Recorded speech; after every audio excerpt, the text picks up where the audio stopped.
let's talk about word choice. And word choice is really important when it comes to writing. Another fancy word for word choice is diction. You hear that a little bit more when you're talking about literature and different authors' word choice.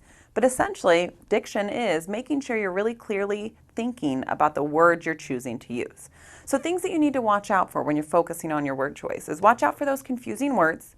Make sure you're using proper idioms, or just kind of the ways that we use our language, and then making sure that you're choosing the right verb.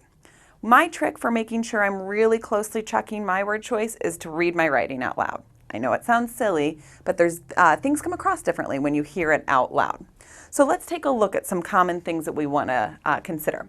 So with those confusing words, I've thrown a few sets up here that you may want to make sure that you're using properly. The first is affect and effect.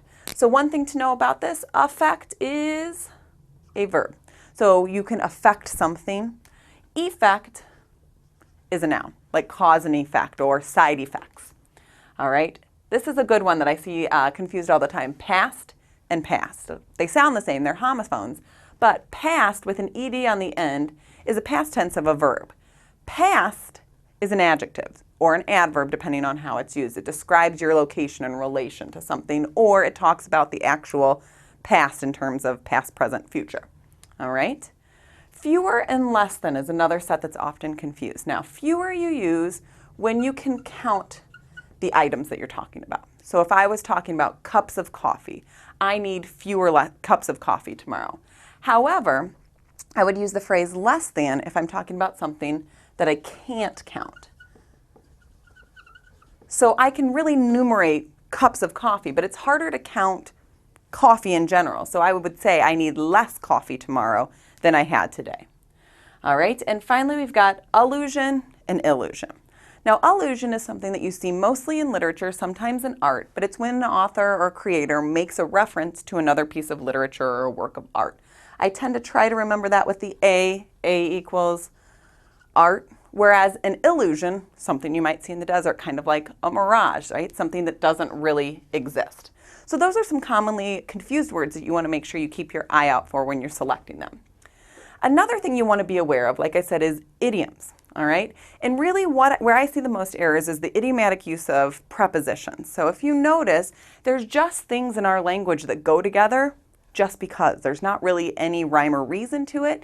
You just have to memorize it, and the more you read, the more you'll kind of pick up on those things. But some commonly confused ones.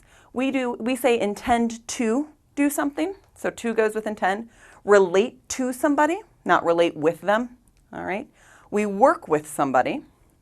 You're jealous of something, oblivious to, and this one's a really tough one. You're different from. People often want to say different than because it's a comparison, but you're different from. That's our idiomatic use in English, and then separate from as well. So some of that is just taking a look and being exposed to the language, but make sure you're using those idiomatic prepositions correctly.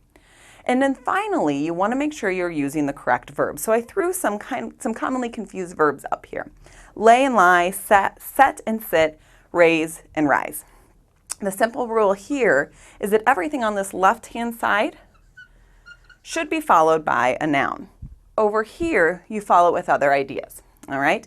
One way I remember this is think a chicken lays eggs. You wouldn't say a chicken lies eggs. So that helps me remember that that's the part of the pair that goes with a noun. You're asked to set the table, not sit the table. So I remember that set goes with that. And my dad will be proud of this one because he used to always do it at my basketball games. You raise the roof, which reminds me that I've got to pair nouns with raise. You don't rise the roof.